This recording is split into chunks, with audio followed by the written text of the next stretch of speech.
So today we're going to be testing a fuel level sensor. I'm going to show you guys how to do it.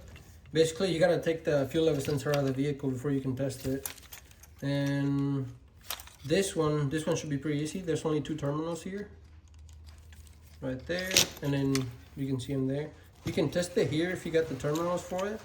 But I'm just going to unplug it. If you got the same kind, you just basically unplug it here. Just pull this tab in and then pull out. It should come right out. You're gonna need a meter so you can ohm test it.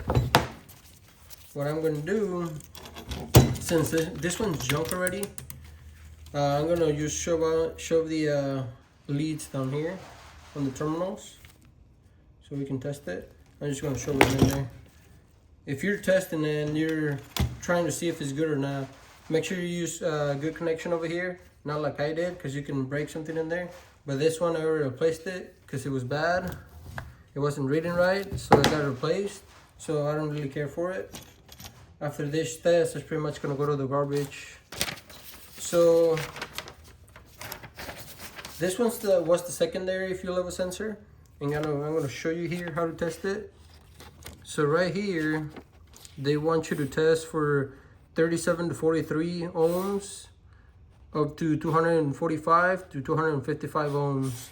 So you gotta sweep the sensor up and down slowly. Don't be like going up and down really fast, but you just gotta sweep it all the way up and down and make sure you got these measurements right here. And since we have the secondary, we're gonna be using this right here, which I believe both of them have the same reading basically.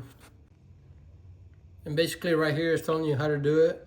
You sweep the fuel level sensor through its fuel range of motion while measuring the resistance between the signal terminal 4 and load reference terminal 3, which is those two terminals in there. And then you're gonna check for that, basically 37 to 43 ohms for the minimum resistance, and for the maximum resistance it's gonna be 245 and 255. So basically 255. It's actually the opposite. I got confused for a second. A full tank should read 37 to 47 ohms, and an empty tank should read to 145 to 255 so right ohms. There, that should be full right there. The minimum resistance, 37 to 43. That should be full, the full tank right there. And then I'm gonna start moving. You guys see that?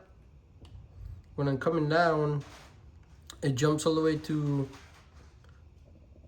300 basically. It goes all the way up. As you guys can see, it's just spiking and dropping out all over the place. Right there went to all the way to 400, basically double what the spec is. And then if we keep coming down, let's see what's our bottom at. So 272, and that's not even all the way at the bottom. There you go. Let me lift it up a little bit. So 268. So we're not even. We're like, the spec is 255 ohms, and we're at 269. So we're a little high, but you guys can see the spikes and dropouts right there. Right there. If I come down a little more.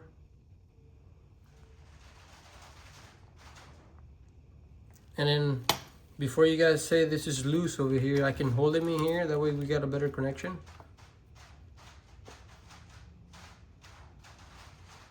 Here. As you can see, still jumping around. Right there, same spot. 200.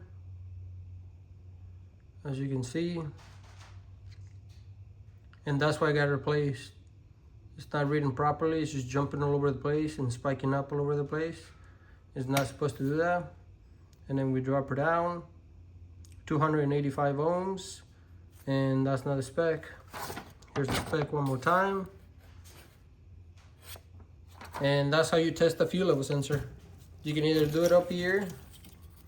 I recommend doing it up here. That way you can check right here, these terminals in here and the wiring from here to here. Make sure that everything's good. But that's how you test the fuel level sensor. Thanks for watching.